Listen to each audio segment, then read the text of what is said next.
Shri George Podippara, താങ്കൾക്ക് ഈ മൂന്ന് പേരുമായി വ്യക്തിപരമായ അടുപ്പമുള്ളത് കൊണ്ട് ചോദിക്കുകയാണ്. ഇന്നലത്തെ വാർത്താ ചിത്രം എന്ന് പറയുന്നത് ആ മുകുൾ വാസ്നിക്കിന് കയ്യിലുണ്ടായിരുന്ന ആ ലിസ്റ്റ് ആയിരുന്നു. അതൊരു മാധ്യമ പ്രവർത്തകൻ, ഒരു ഇന്ത്യൻ എക്സ്പ്രസിലെ ദീപു ആണ് അത് പകർത്തിയത്.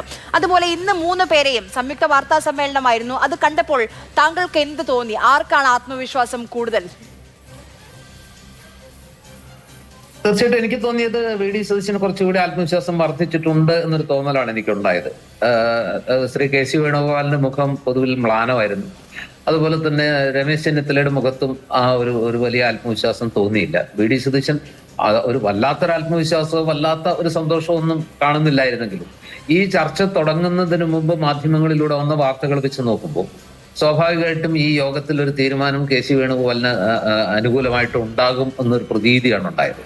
മാത്രമല്ല, ഈ നിരീക്ഷകർ കൊടുത്ത അത് പ്രകാരം ഭൂരിപക്ഷം MLA-മാരുടെ, അതും ഒരു വല്ലാത്ത മെജോറിറ്റി ഉള്ളത് 63 ഏതാണ്ട് 45-ലധികം MLA-മാരുടെ പിന്തുണ, ഭൂരിപക്ഷം MP-മാരുടെ പിന്തുണ, അതുപോലെ തന്നെ കേരളത്തിലെ കോൺഗ്രസ് ഹൈറാർക്കിയുടെ ഒരു പിന്തുണ, അങ്ങനെ നോക്കുമ്പോൾ കെ.സി. വേണുഗോപാലിന് അനുകൂലമായിട്ട് ഹൈക്കമാൻഡിന്റെ ഒരു പിന്തുണയും കൂടെ ഉള്ളപ്പോൾ ഇന്ന് ഈ യോഗത്തിൽ തന്നെ ആ ഒരു പ്രഖ്യാപനം വരും കെ.സി. വേണുഗോപാലിന് അനുകൂലമായിട്ട്. മാത്രമല്ല, ആദ്യഘട്ടത്തിൽ നിരീക്ഷകർ കൊടുത്ത റിപ്പോർട്ട് പ്രകാരം MLA-മാരുടെ പിന്തുണയുടെ കാര്യമാണ് ആദ്യം മുന്നോട്ട് വെക്കുക എന്നൊക്കെയുള്ള രീതിയിൽ വന്നപ്പോൾ സ്വാഭാവികമായിട്ടും എല്ലാവരും കരുതിയത് ഒരു പ്രഖ്യാപനം കെ.സി. വേണുഗോപാലിന് അനുകൂലമായിട്ട് ഉണ്ടാകും ഇന്നൊരു 7 മണിയോടുകൂടി അല്ലെങ്കിൽ 6 മണിയോടുകൂടി എന്നൊക്കെ പ്രതീക്ഷിച്ചാണ്. പക്ഷേ തീർത്തും അപ്രതീക്ഷിതമായ രീതിയിലുള്ള ഒരു ഡെവലപ്മെന്റ് ആണ് വന്നത്. തീരുമാനം കോൺഗ്രസ് പ്രസിഡന്റ് മല്ലികാർജുൻ ഖാർഗെയും രാഹുൽ ഗാന്ധിയും പിന്നീട് പ്രഖ്യാപിക്കും എന്ന് കേരളത്തിന്റെ ചുമതലയുള്ള AICC സെക്രട്ടറി ദീപാദാസ് മുൻഷി പറയുന്നു. ആ ഘട്ടത്തിലൊക്കെ നമ്മൾ കണ്ട കാഴ്ച ഈ മൂന്ന് നേതാക്കളും അത് നിർനിമേഷമായിട്ട് നോക്കി നിൽക്കുന്ന ഒരു കാഴ്ചയാണ്.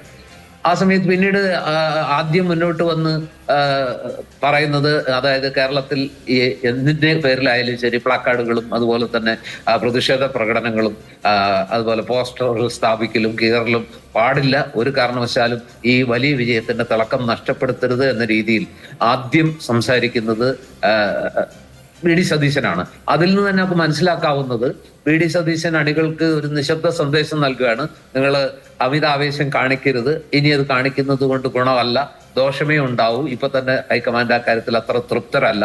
അതുകൊണ്ട് ദയവായി ഇനിയുള്ള ആ ദിശയിൽ മുന്നോട്ട് പോകരുത്, കാര്യങ്ങളൊക്കെ കൃത്യമായിട്ട് മുന്നോട്ട് പോകുന്നുണ്ട്, നമ്മുടെ കാര്യങ്ങളെല്ലാം വിശദമായിട്ട് പറഞ്ഞിട്ടുണ്ട്. അതുകൊണ്ട് ഇന്നൊരു തീരുമാനം ഉണ്ടാകാത്തത് പ്രതീക്ഷാ നിർഭരമാണ് എന്നൊരു സൂചന അദ്ദേഹത്തിന്റെ വാക്കുകളിൽ നിന്ന് വേണമെങ്കിൽ വായിച്ചെടുക്കാം. അണികൾക്ക് കൊടുക്കുന്ന ഒരു സന്ദേശവും അതാണ് എന്നാണ് ഞാൻ മനസ്സിലാക്കുന്നത്.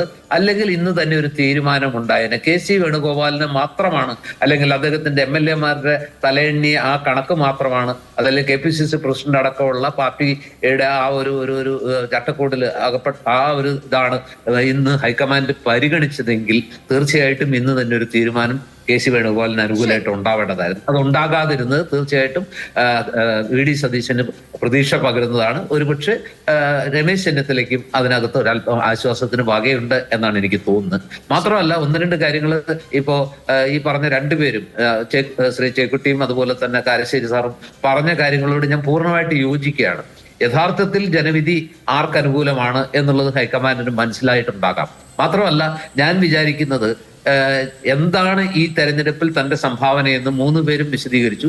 തങ്ങൾ ചെയ്തത് എന്തൊക്കെയാണ് എന്നുള്ളൊരു വിശദീകരണം കൃത്യമായിട്ട് സമയമെടുത്ത് 3 മണിക്കൂർ നേരം ഉണ്ടായപ്പോൾ കൃത്യമായി തന്നെ അത് വിശദീകരിക്കാൻ 3 നേതാക്കൾക്ക് സമയം കൊടുത്തു. കോൺഗ്രസ് പ്രസിഡന്റും അതുപോലെ തന്നെ രാഹുൽ ഗാന്ധിയും അത് സാഹൂതം കേട്ടു. നമുക്കറിയാം, ഒരു കൃത്യമായിട്ടൊരു കാര്യം വിശദീകരിക്കാൻ ശ്രീ വി.ഡി. സതീശനുള്ളൊരു കഴിവ് ഒരുപക്ഷെ ഇവർക്ക് മറ്റു 2 പേർക്കും അത്രത്തോളം ഉണ്ടോ എന്നുള്ള കാര്യത്തിൽ എനിക്ക് സംശയമുണ്ട്. കഴിഞ്ഞ 5 വർഷമായിട്ട് എന്താണ് UDF സംവിധാനത്തിന് വേണ്ടി കോൺഗ്രസ് പാർട്ടിക്ക് വേണ്ടി ചെയ്തത്? ഈ 5 വർഷത്തിനിടയിൽ കേരള രാഷ്ട്രീയത്തിൽ സംഭവിച്ച കാര്യങ്ങൾ എന്തൊക്കെയാണ് എന്നുള്ള മുഴുവൻ കാര്യങ്ങളും വി.ഡി. സതീശൻ കഴിഞ്ഞു എന്നുള്ളതാണ് ജോർജ് പൊടിപ്പാറ പറയുന്നത്. ശരി, ഞാൻ താങ്കളിലേക്ക് മടങ്ങി വരാം.